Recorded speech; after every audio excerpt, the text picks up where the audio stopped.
Welcome back to Crimson Tales, where I bring fanfiction stories to life through narration.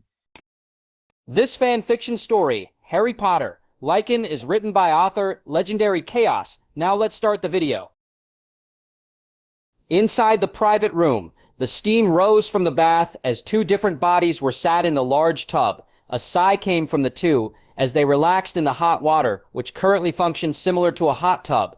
A few well-placed charms jetted the water and heated up, acting like an old man with his long black hair pulled back and green eyes half closed. He looked over at his partner with long blonde hair and blue eyes. Her body just seemed perfected in his eyes with her well-fit body and wonderful curves. "Harry, you're acting like an old man," she commented while laughing at his current appearance. Her eyes roaming his well-toned body and abs as his body continues to bulk up over time. She wondered how muscular his body was going to get and hoped it wasn't too crazy. While she likes muscular bodies, she wasn't a fan of giant ones. "I can't help it. My body feels sore."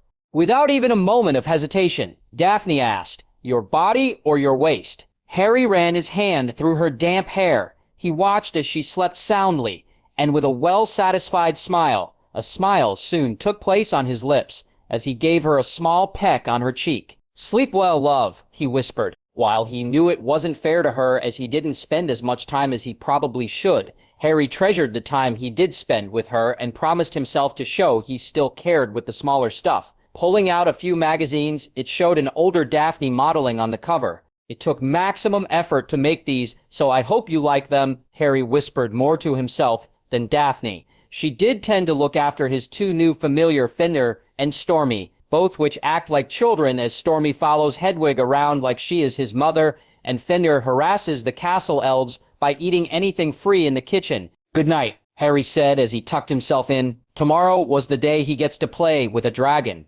Something he both looked forward to and not at the same time. Entering the large circular tent, Harry found himself the last one to arrive once more. Well out of all the champions, but probably was the most composed out of them all. Dressed in loosely fitted red and gold, he glanced around the room. Fleur was looking calm, but her fingers rapidly tapped her arm and gave her away. She was dressed in a light blue outfit and her silvery hair tied back. Unlike last time, she didn't wear a skirt, but pants instead. Her blue eyes were shifting nervously until she spotted him and calmed down. Victor stood there, almost like a bit tense with his nervously tapping foot. Harry assumed since he was a professional seeker, he was used to hiding his nervousness. However, playing Quidditch and facing a nesting dragon are two separate things. Finally, he spotted Cedric, and out of everyone he was the most terrifying one. His eyes shifted as he was extremely pale, as his legs shook. Luckily, there seems to be a chair behind him as his legs seemed ready to buckle under him. Moments later,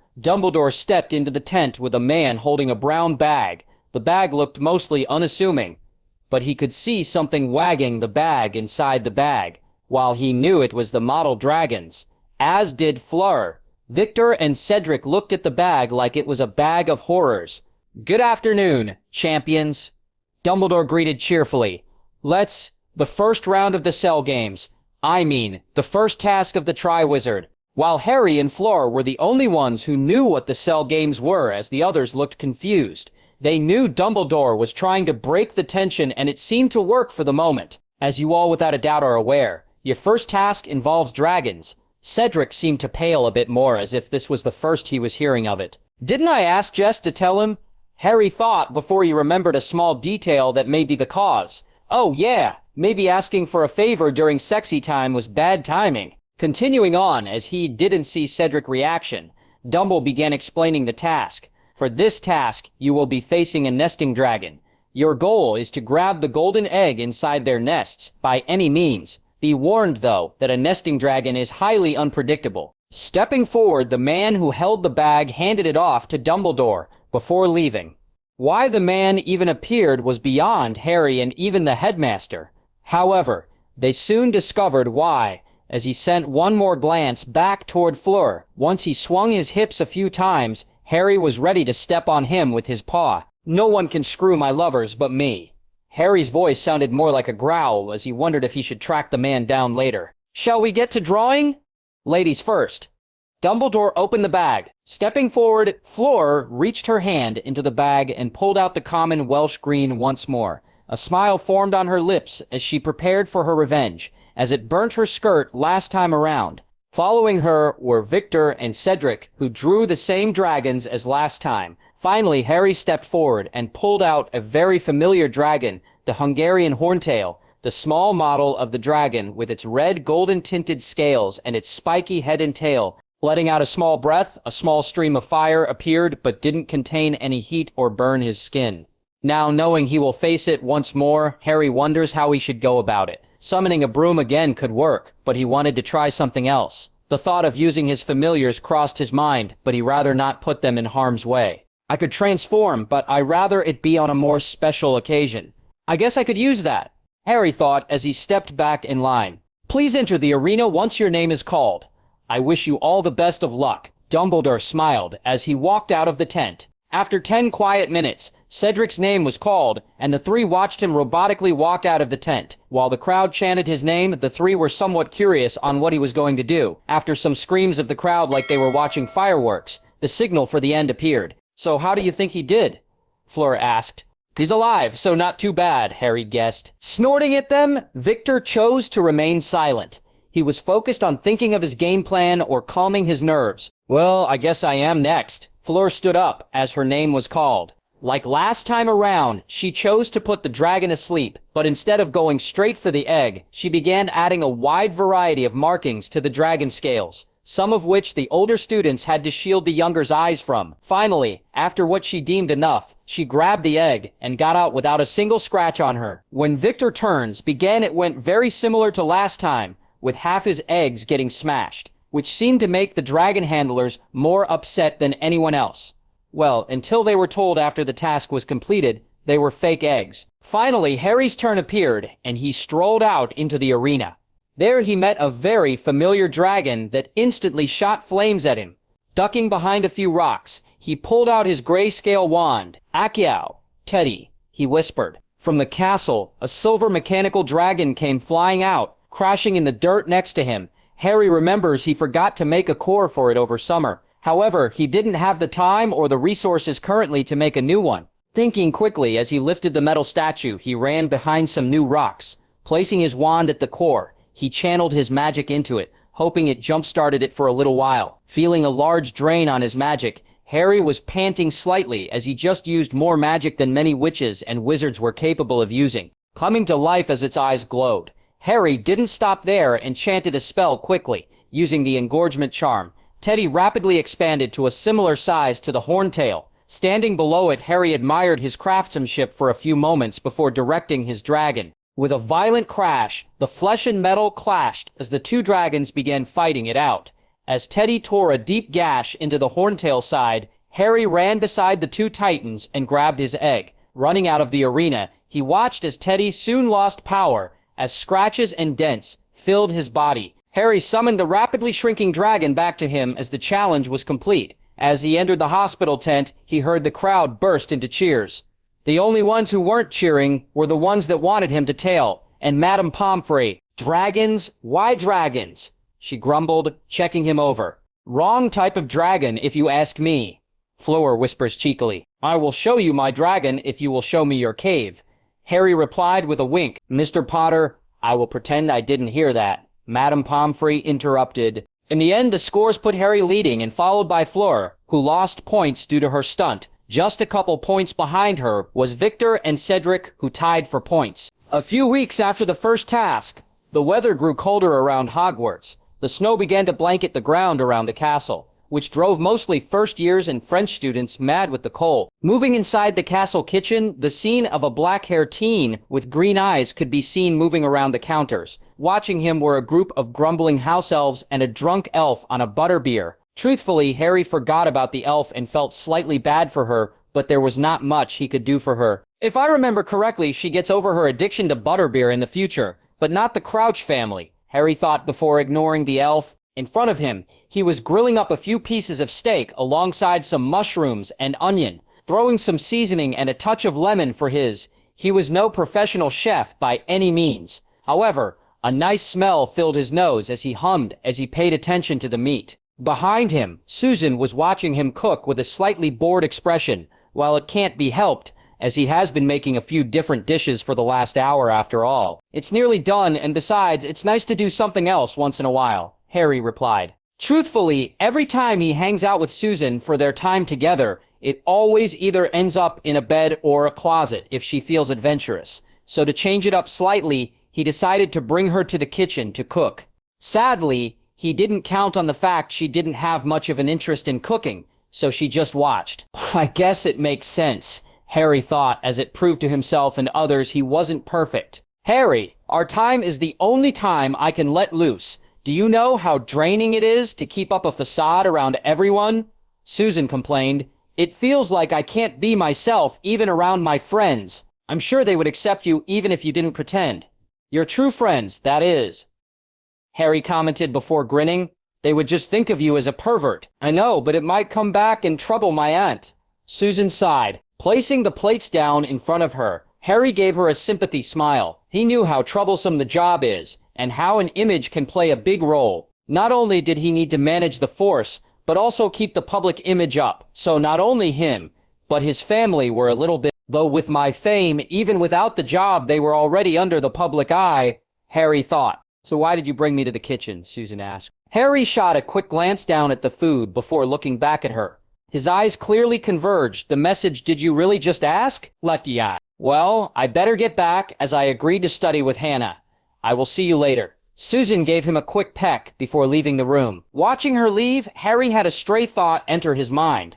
Did I or her use the charm? Unable to recall if he did or not, he assumed that Susan did since he was unable to recall. Shrugging, he too soon left the room, tossing the thought to the back of his mind.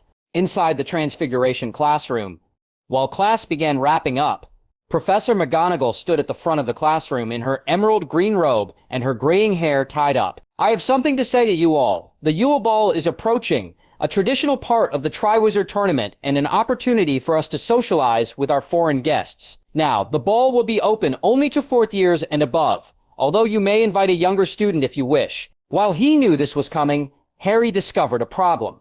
Who would he take? Does he take Daphne or Fleur?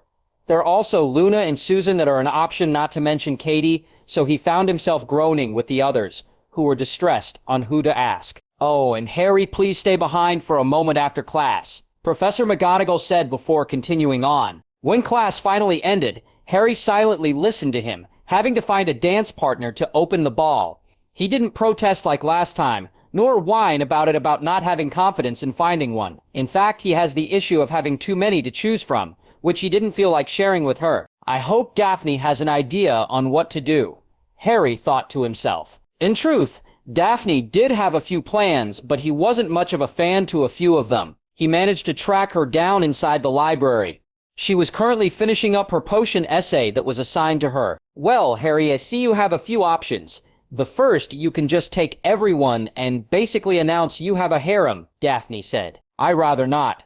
Mainly it would be a pain, as the paper would have a field day. Harry sighed. Then we would have to deal with others who would be looking to join. Sliding the black book out of her bag, Daphne just raised her eyebrow at him as she flipped through over 100 pages. While it was funny, in his opinion, it also basically nulled his concern. Next, we will set up a rotation system for nights like this. Harry shook his head once more. I don't think that would work. Besides, for this Yule Ball, I doubt all of us would be attending a dance together again. Well, maybe on rare occasions. I think it will be more common than you think, as we would be hosting different parties throughout the year. There will be birthday parties, dinner parties, holiday balls, and more. Daphne answered shortly. Harry looked away, as he didn't think of that.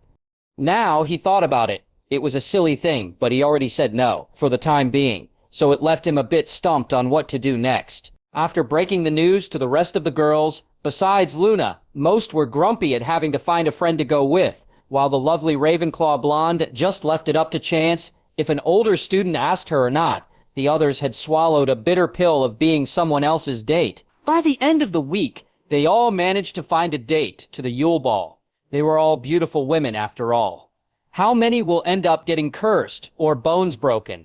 Harry wasn't sure. Now sitting beside the half-giant of Hogwarts, he was listening to the man drone, one about this mysterious woman he fell for. The man could barely contain himself as he spoke about her and bragged about having her as a date to the ball. Hagrid, is this your first date? Harry asked. No, Hagrid answered in a long tone.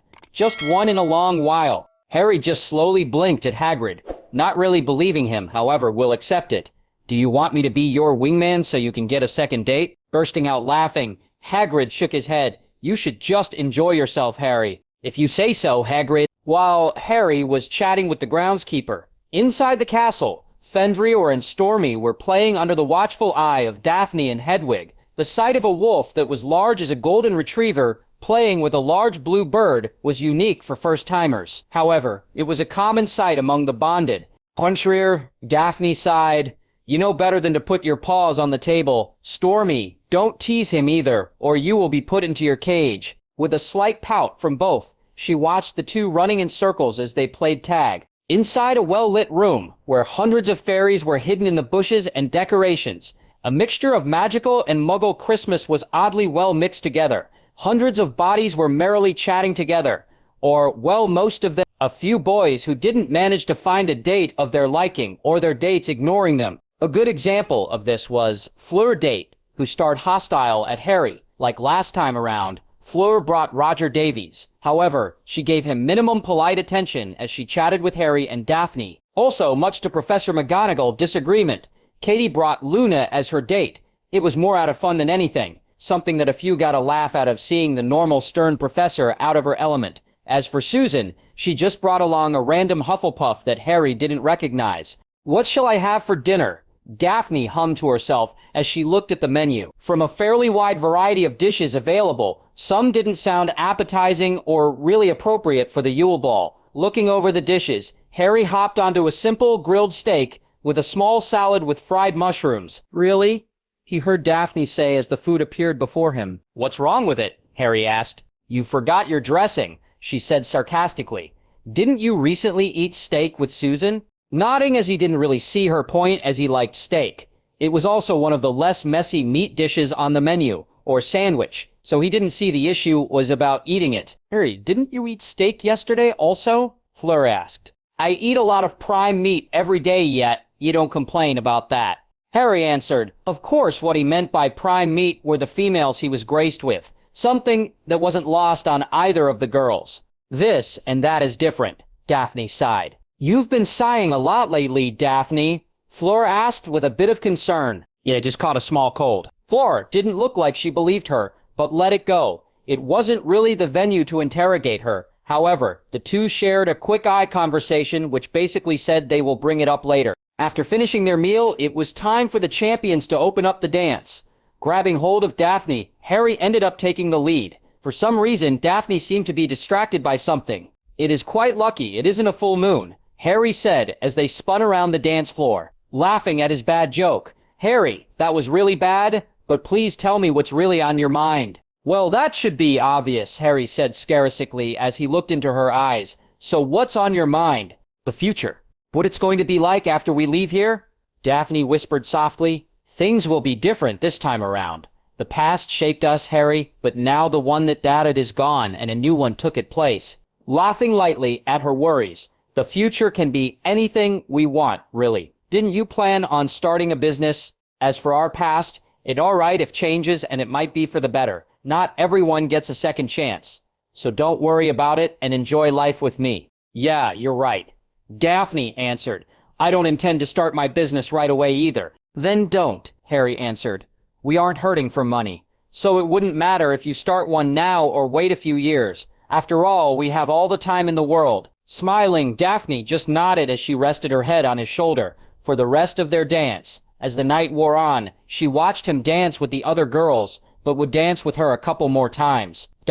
Sometime later, as Harry was meeting with Dumbledore to discuss the latest adventures of Dragon Ball, Daphne, who felt a bit ill, headed toward the hospital wing. Walking in, she saw it was empty for the most part, and sighed in relief, not knowing why. Madame Pomfrey?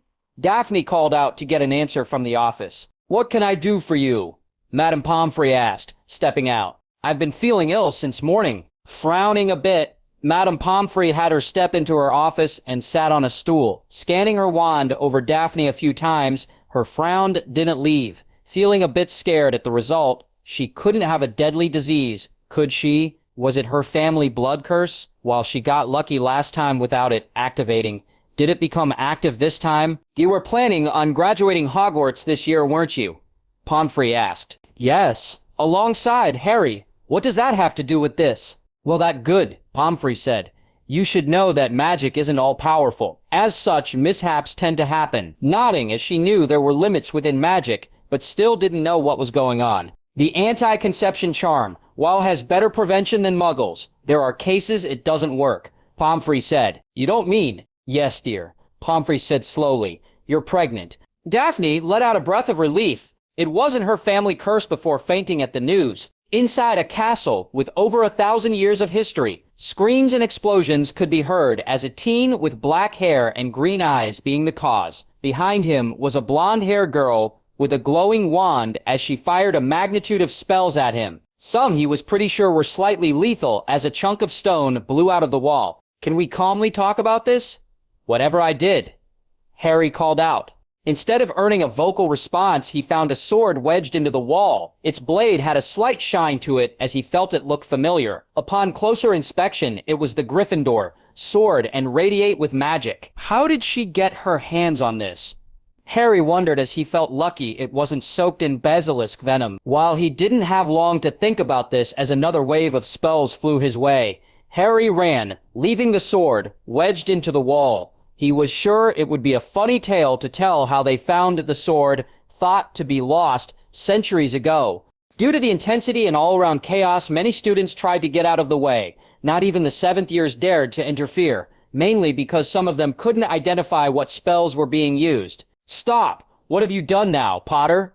Professor Snape shouted when he found Harry running past him. Before he knew it, he was hit with a fairly powerful spell, launching him into a wall and out of the way. While he continues to run away, Harry silently apologizes to the man as he continues to run. He just had to keep going until Daphne was down from exhaustion. Sadly, this continued for another 20 minutes as even the professors were a bit reluctant to put an end to it. Once they saw Professor Snape was taken down in seconds, even caught off guard, he was still considered one of the better duelers among the staff. All right, this is enough, Dumbledore shouted at the end. Summoning Daphne wandlessly, Dumbledore looked at Draco and his down gang while they spouted some bruises and colorful alfro of different shades of the rainbow.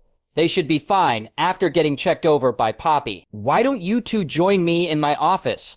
Dumbledore said as he saw the professors begin fixing the damage the two caused inside the headmaster office, which held quite a bit of artifacts from his travels and past headmasters or mistresses. Harry sat beside Daphne, who had her arms crossed and eyes hold anger in them. He wondered what he did to make her so angry with him. So what sparked this event?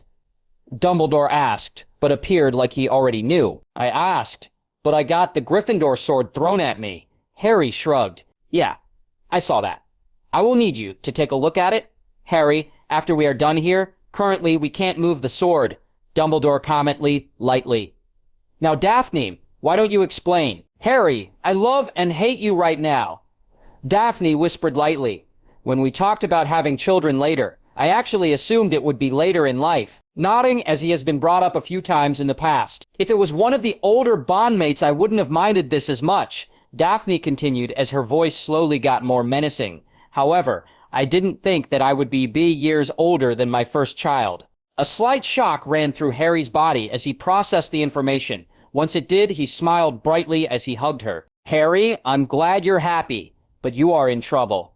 Daphne sighed. However, his smile couldn't be wiped off his face. So despite still being mad at him, Daphne could only shake her head at him. After the impromptu meeting with the headmaster and sorting out everything between them, everyone who saw Harry notice his large smile and bounce in his step. Daphne, on the other hand, felt like slapping him as felt like he wanted to shout the news from the rooftops. In the end, Daphne sent him to go dig out the sword while she went to chat with Fleur. She wanted to chat with Harry's other soulmate before telling his other wives and mistresses, without knowing how they would react to the news. She wanted to postpone it for a short while. Though Daphne was pretty sure how they would react, or a certain two would react. Is it because one a succubus and the other a Lycan? Daphne wondered if they had a lower chance. While Daphne went to find the silver hair French witch, Harry basically skipped towards the sword, stuck in the wall. Surrounding it were a few curious students and Professor McGonagall. It appeared at first she was making sure none of the students hurt themselves, but she was studying the sword. Grabbing the sword handle, Harry gave it a small yank and managed to pull the sword out. Just a chuck of the wall also decided to come along with it. Chuckling awkwardly, "Does this mean I am the chosen one?" Drawing the sword from the stone and all. "Mr. Potter," Professor McGonagall shouted as she looked at the damage to the wall. "Detention with me tonight." "Why me?" Harry mumbled as he quickly fixed the wall. He wasn't a fan of detention and strived to avoid it. Normally, detention was when the girls took a bath and it evolved into a haine of him trying to peek on them. "I guess I won't get to visit Paradise tonight." Harry sighed to himself as he headed back towards Dumbledore. He couldn't really keep the sword for the time being. Before Harry knew it, time sped by since Daphne chased him around the castle. Finally, the day of the second task has arrived, entering the Great Hall. Harry found Daphne there, but no sign of Katie. While I can understand why Daphne couldn't be used, even if I knew ahead of time, for the judges to take a member of my Lycan pack, Harry thought as an intense rage sailed up inside of him. Harry's eyes turned a deep red before changing back to his green eyes.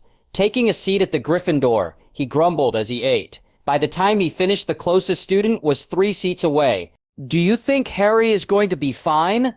Luna asked Daphne. The pair were sitting together on the stands in the middle of Black Lake. Their eyes were focused on the platform where the 4 champions were standing. More specifically, Harry, who stared at the water with great hatred in his eyes, sending an angry alpha into a city that currently has one of his lovers held hostage. Daphne commented sarcastically, "I don't see how this can go wrong. So we should expect a giant wolf head popping out of the water," Luna joked. "Whoa, he does know that she would be fine, right?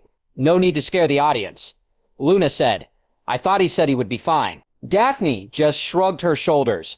"I don't think he cares at the moment. We are just lucky that neither Fleur or I is down there. Then we would have a merfolk massacre. Didn't your research turn up a vampire alpha who burned a few nations all because they killed his lover? Thinking a bit about it, I believe his name was Vlad the Impaler." "Luckily, Katie should be fine," Luna said. Standing on the platform, Harry waited for the signal to be given. He attempted to be calm, as he knew she would be all right. However, knowing it in his mind and heart were 2 different things.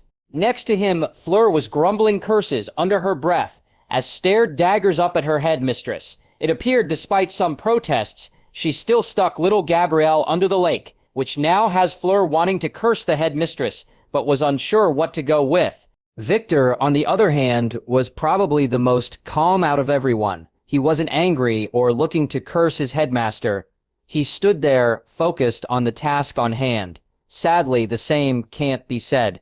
The same for Cedric. The teen was attempting to look calm, but his tapping foot and worried look gave him away. Well, his girlfriend was under the water, so it was understandable. However, the way he jumped whenever someone spoke to him, he was clearly afraid of the water. Frowning, as Harry didn't remember him being this afraid of the second task. "Cedric, what got you in such panic?" "I got a letter from my father at breakfast.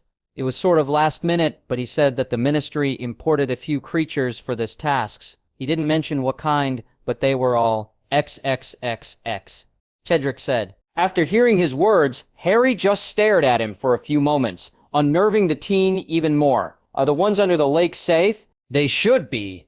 Cedric shrugged, unsure how to answer. He could only trust the organizers knew what they were doing. If Harry knew where Cedric placed his trust, he would probably step on him. The current ministry couldn't really be trusted at the moment, as it barely ran. It wasn't the minister who held the power, but the ones with the most gold, which at the moment were Voldemort followers who managed to skip out of Azkaban. "Welcome to the second task on this lovely morning," Dumbledore announced and began to explain. In the short version, the champions are tasked to save their hostage from the Black Lake within a 1-hour time frame. Soon, cheers erupted as the signal was given with a loud bang. Diving into the icy waters, Harry casted a bubblehead charm on himself. While it wasn't creative by any means, it got the job done. Kicking through the water like a torpedo, Harry swam straight towards the underwater city. Along the way, he ran into Grindylow but scared them off when his eyes glowed red and Shake Fangs came out. After 20 minutes of swimming, he finally reached his goal. There he saw merfolk swimming around, but Harry paid no mind to them. Grabbing Katie, Harry began to lift her when he saw a large snake-like creature appear. They put a giant man eating electric eel in the lake. I remember that it took 20 auras to take one down in India when it went mad and began eating muggles and wizards alike. Only one of them managed to live to tell the tale. Harry watched as the merfolk swam in waves, throwing tridents and spears at it for little to no effect. Due to its thick skin, it was similar to trolls and cyclops, and had high physical and magical resistance. He watched as it opened its large mouth and swallowed over 10 merfolks in one swoop, screaming in panic as they swam away. They left the other hostages who were in deep sleep to defend for themselves. Growling as it grew closer, Harry rapidly transformed into a giant wolf. Over the last month, his height grew once more, and he could now tower over Fluffy. Snapping his large teeth on the eel, Harry swam up, allowing his large head to burst out of the water. On the stands, Daphne watched the water before noticing the disturbances in the distance. Grabbing her forehead, she quickly grabbed the seat as a giant head burst out of the water.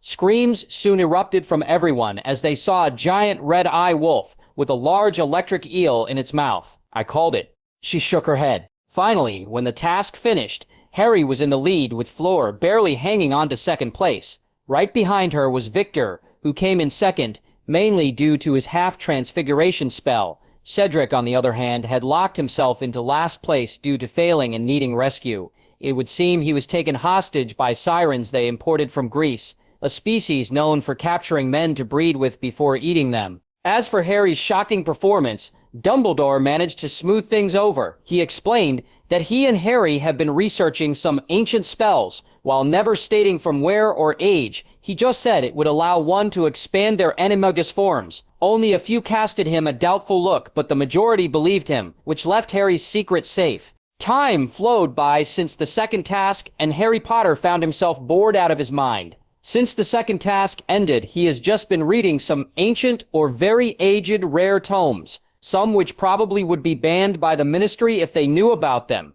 Besides that, he has been working on his hobbies, such as wand crafting, alchemy, and building a new core for Teddy, all of which was time-consuming and monotonous, which he had been working on for the last few years. So now he wanted to change it up a bit, but was at a slight loss at what to do. The girls went shopping in Hogsmeade, and Daphne hung out with her sister.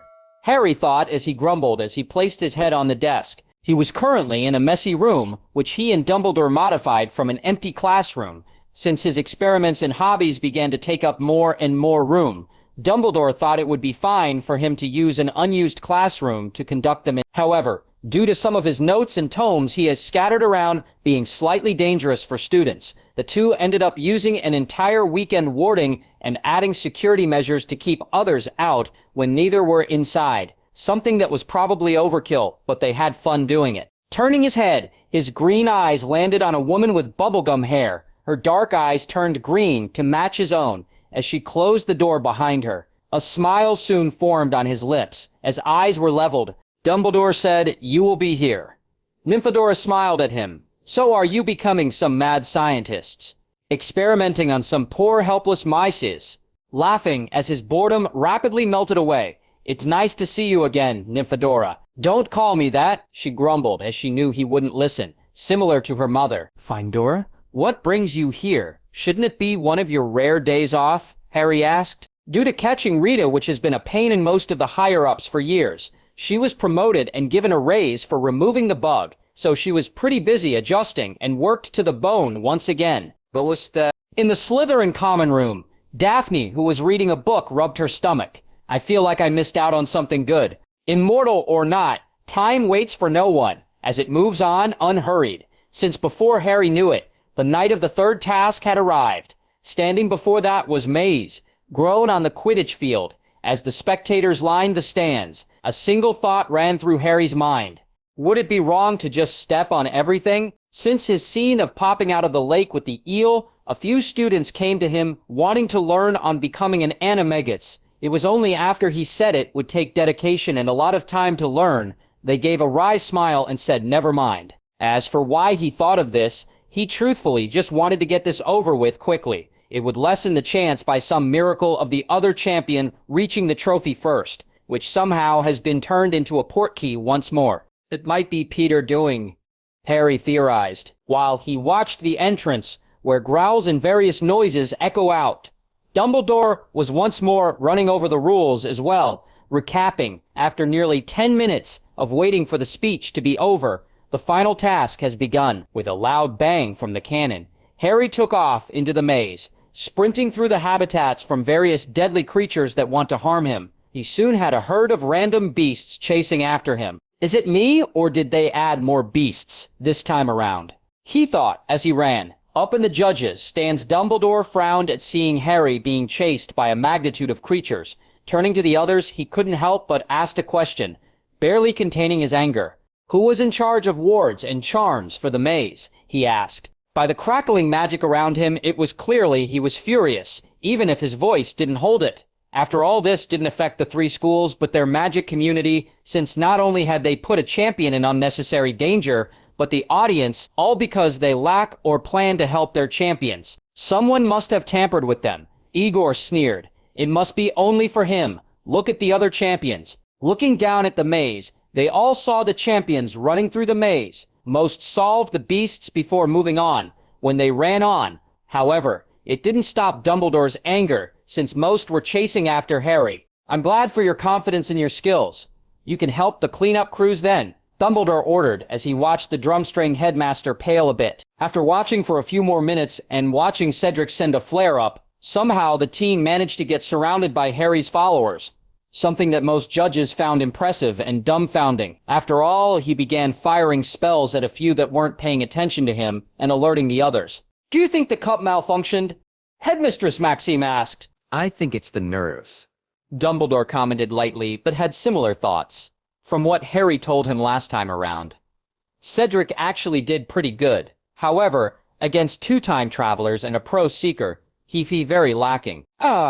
Someone already at the cup, Igor said before frowning at realizing who it was. He already gave Victor a map to memories and the best route to take. How did the youngest member of the four reach it with such a large gap? In the stands, surrounded by the other bonded due to her stomach swelling a bit lately, Daphne looked down at the field slightly concerned. She knew that Harry would be fine, but seeing him outrunning a herd of creatures, it was slightly comical and worrying. Turning to Tonks, who was sitting next to her with her arms crossed.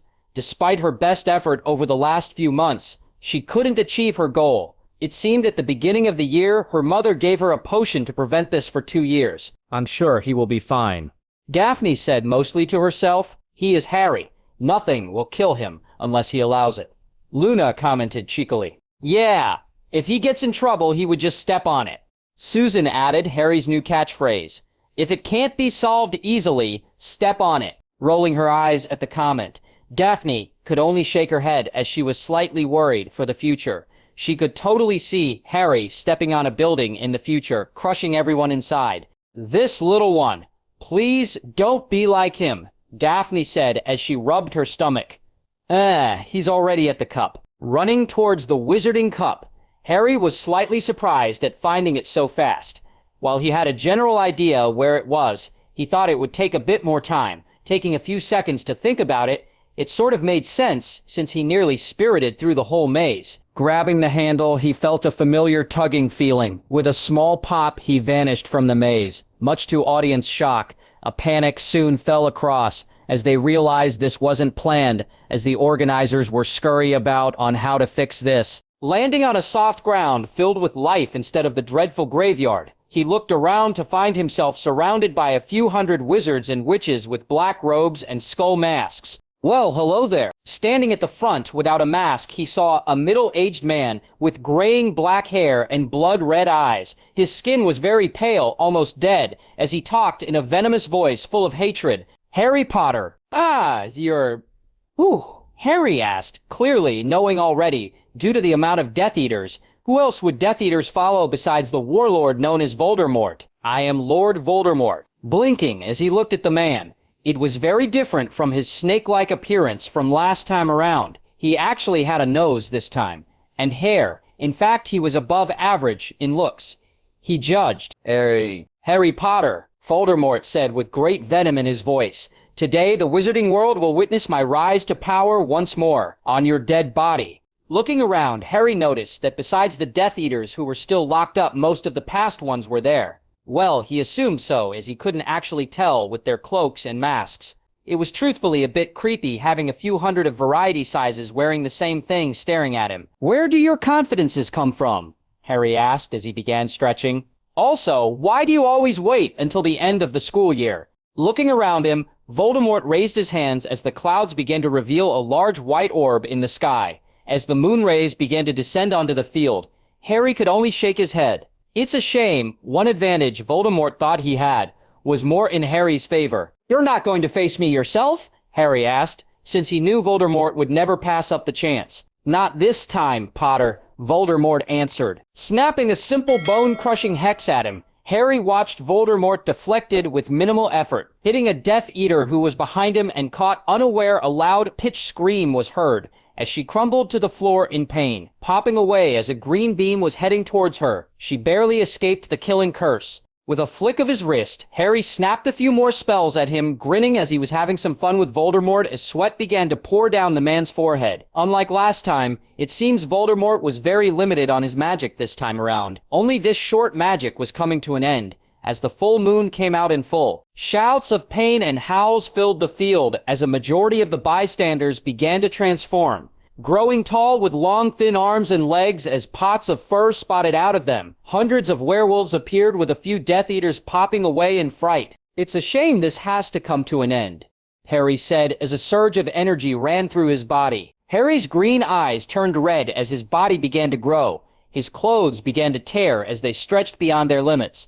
A long snout sprouted as his fingers turned into claws, falling to all fours. Fur burst out as a large black wolf appeared where Harry once stood, towering over everything in the surrounding as the werewolves looked like ants. Harry let out a large howl, shaking everything in the nearby surroundings. Voldemort just stared up in shock, not wanting to believe what is in front of him. It was like a living mountain staring straight down on him, a mountain that clearly wanted to kill him. With one final shout, as he was too shocked to apparate, Voldemort attempted to use his super strength to stop the giant pawn coming down. Bam! The once great and feared Dark Lord Voldemort came to an end underneath a large paw. All his Horcruxes have been taken care of, and his soul has finally entered the afterlife, much to the shock of his followers, as the Dark Mark vanished, taking their magic with it. Baring his teeth, Harry turned his attention toward the wolves around his paws. A slight grin appeared as he began playing Stepping Wolf. Much to their terror and attempts to escape, the wolves met their end. As the last one standing, Harry let out a single long howl of victory. Now, as he shrunk down to the size of a normal werewolf, Harry looked around at once normal field, smashed bodies and blood-soaked ground with large paw prints littering the surroundings. Attempting to find the cup, Harry wanted to return as he painfully untransformed. After nearly an hour of searching, Harry still couldn't find a trace of it. Well, this isn't good. It was nearly morning before Harry returned to the school as he finally found the blasted cup. He blamed the judges from putting anti-summoning on it. If not, he could have returned hours ago and had his few hours of sleep. Yeah. You finally returned, Harry. I went to the graveyard and found it untouched. Albus greeted him. Yeah, he took me to a field somewhere, Harry commented with anger lacing his voice. So how did it go? Was it a tough battle or something? Albus asked as he looked at Harry's torn outfit. There were a few scratches and cuts on him alongside dirt covering. The battle took a few minutes at most as I stepped on everyone. I spent most of the night tracking the cup down to return, Harry replied as he tossed the cup to the side. Thanks for the anti-summoning charm, by the way. It was like an unofficial fourth task. That would be Igor doing, I believe, Albus answered as they began walking towards the infirmary. So how do you plan on telling where you went? Thinking for a moment, Harry thought long and hard for a few minutes. I will take a page from the Lockhart book. It was a long, hard battle against an army of werewolves. I'm sure it satisfies most curiosity. Might even get another fictional book to go along with the others. But it will, alongside your battle against a griffin at 7 and saving unicorns at 10. Albus laughed as Harry just shrugged. After getting checked over by Madame Pomfrey, Harry spent the next 2 hours spinning his tale. How he spent hours battling a high-stake battle against an endless herd of werewolves. By the end, it hit the few owers stunned and reporters frowning. It was sort of hard to accept with the proof, after all. Luckily, a team that went to check out the scene by the cup returned. When everyone left after being chased out by Poppy, Harry sighed as only the Odedale was left, and he would leave. Hogwarts is finally coming to an end, once more, he thought as he closed his eyes for a few hours. 15 years later. Dumbledore cabin. Inside the cabin, sitting beside the bedside, a man with long black hair pulled back with a thick black beard. His green eyes burned brightly with a tint of sadness in them as he looked at the bed occupant. There a very aged and old man laid there with slight breathing problems. Albus, my offer still stands. You could still get another 120 years, the man said, as sadness laced his mellow voice. Coughing as a smile crossed his lips before he began speaking. Harry, most of us die and I already accepted it. I lived for nearly 130 years, and while there were some bad spots and regrets, it was a good life. Smiling as he already knew this, Harry just held the old man's hand. While he knew he would eventually say goodbye to most of his friends and family that were not immortal, it still struck him hard, as he wouldn't see them again outside of pictures and memories, something his memory would never let him forget as he began to recall every conversation he had with Albus. Breaking away from his memories, Harry let out a sad sigh. Harry, don't put on such an expression. Remember, death is just the next chapter in my life. Now tell me what you have been up to these last few years. How is my godson, little Albus? James Albus Potter. That was the name of Harry's and Daphne's first son, who was now a bit of a rebellious teen. He had dark blonde hair with his mother blue eyes, but Harry's features, so he was very popular with the ladies. But sadly for them, he swung for the other team. I guess it is from my habit and girls teasing him from his class. Harry thought sadly, but assumed that it would pass in time. After all, he was in his teens, and they are allowed to experiment. For himself, besides indulging in his hobbies, he has been working on creating an alpha stigma. While he managed to create a base of one, it suddenly vanished with a strange clue. His only lead was a strange old-looking man with spiky, shoulder-length, pale brown hair, with a chin-length, braided lock hanging in front of his left ear. He wore a white, full-length kimono with a pattern of 6 black magatama around a high collar, beneath which he wore a necklace which was also made up of 6 sex magatama. On the back of his kimono was a larger, black rinnigan marking with a pattern of 9 magatama arranged in 3 rows of 3 beneath it. James is doing very well and nearly the top of his class, probably aiming for a college away from all of us. Harry laughed at that. While James held grudges, mainly ones he caused himself, the boy was lashing out, wanting to leave. Something Harry learned from the last time that will pass when the boy matures a bit, so he wasn't going to fight him or argue with him. I'm sure it will pass in time. Albus smiled. Now what have your lovers been up to? I can recall that Daphne business is expanding fairly rapidly. Harry nodded, as this was true, as his wife was rapidly reaching the international stage. From what he knew, since he just lets her do her thing. After all, he wasn't well versed in how to run a business, especially an entertainment agency, though he does help out where he can, often in photo shoot when the other males refuse to show up. I'm still wondering how she got the others to agree to become models. Harry laughed a bit. Well, they are very famous models, so I won't complain. What about young Nymphadora and Venolana? Albus asked a bit weakly. Both ended up changing their careers a few years back. While they both could be models, they decided to help out Daphne from behind the scenes. Nymphadora keeps an eye on the managers and workers, making sure nothing shady is going on. Venolana is more or less Daphne's assistant, since one of her experiments exploded in front of her. That's good. It's nice to hear that past students are becoming successful. Albus sighed as his eyes slowly closed a bit more. Knowing that he doesn't have much time left, Harry sighed. It's hard to see a man he looked up to and a great wizard in such a condition. Why don't you rest? The next time we meet, I will have stories thicker than any book to tell you, Harry said as he watched the old man slowly nod as he closed his eyes.